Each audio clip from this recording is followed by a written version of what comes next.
ఇటీవల singer Mangli birthday సందర్భంగా ఘనంగా పుట్టినరోజు వేడుకలను జరుపుకున్నారు. అయితే ఈ పుట్టినరోజు వేడుకల్లో భాగంగా డ్రగ్స్ వినియోగించారని, విదేశీ మద్యం కూడా ఉపయోగించారని పోలీసులకి సమాచారం వెళ్లడంతో అర్ధరాత్రి రిసార్టుపై దాడి చేసి మంగ్లీపై కేసు నమోదు చేసిన విషయం తెలిసిందే. ఇక బర్త్డే వేడుకల్లో భాగంగా ఇండస్ట్రీకి సంబంధించి కొంతమంది కూడా పాల్గొన్నారు. ఇక బర్త్డే వేడుకల్లో భాగంగా బిగ్ బాస్ దివి కూడా పాల్గొన్నారు. పోలీసులు రైడ్ చేసిన సమయంలో ఆమె ఏకంగా బాత్రూమ్ లో దాక్కుని ఉన్నటువంటి ఫొటోస్ కూడా వైరల్ అయ్యాయి. అయితే ఈ విషయం గురించి ఆమె ఒక ఆడియో క్లిప్ రిలీజ్ చేశారు. తన బర్త్డేకి పిలవడంతో ఫ్రెండ్ గా అక్కడికి వెళ్లాను, కానీ అక్కడ జరిగిన తప్పుకి నన్ను బాధితురాలను చేయడం సరైంది కాదని, ఇలా నా ఫొటోస్ బయటకు విడుదల చేయడం వల్ల నా కెరియర్ పై పెద్ద ఎఫెక్ట్ పడుతుంది. దయచేసి ఎవరిలా చేయొద్దు అంటూ ఆమె ఒక ఆడియో క్లిప్ అయితే బయటపెట్టారు. తాజాగా ఒక మీడియా ఛానల్ కి ఫోన్ ద్వారా లైవ్ లో ఆమె జరిగింది మొత్తం చెప్పారు. ఇక వీడియోలో భాగంగా యాంకర్ తనని ఫోన్ లో ప్రశ్నిస్తూ, అసలు మీరెందుకు బాత్రూమ్ లో వెళ్లి దాక్కున్నారు, పోలీసులు పిలుస్తున్నా ఎందుకు అలా వెళ్లిపోయారు అంటూ వరుస ప్రశ్నలు వేశారు. ఈ ప్రశ్నలకి దివ్య సమాధానం చెప్తూ మంగ్లీ బర్త్డే సందర్భంగా ఫ్యామిలీ అలాగే ఫ్రెండ్స్ ని ఇన్వైట్ చేశారు.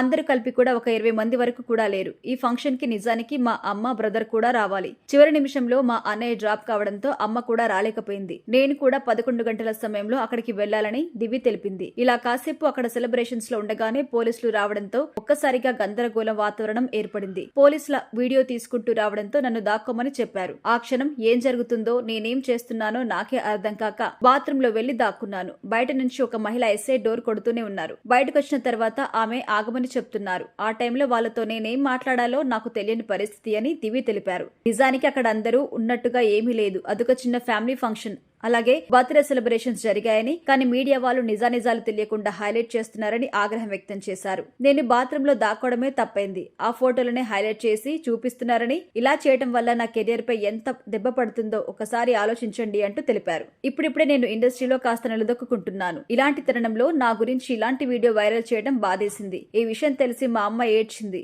ఈ ఘటన జరిగిన తర్వాత మా అమ్మ వాళ్ళక్కడికి రాకపోవడమే మంచిదైంది. లేకపోతే వారికి కూడా చెడ్డ పేరు వచ్చేది. మీడియా వాళ్ళు దయచేసి నిజానిజాలు తెలుసుకుని వార్తలు వెయ్యాలని ఈ సందర్భంగా దివి మరోసారి తన తప్పు లేదని క్లారిటీ ఇచ్చారు.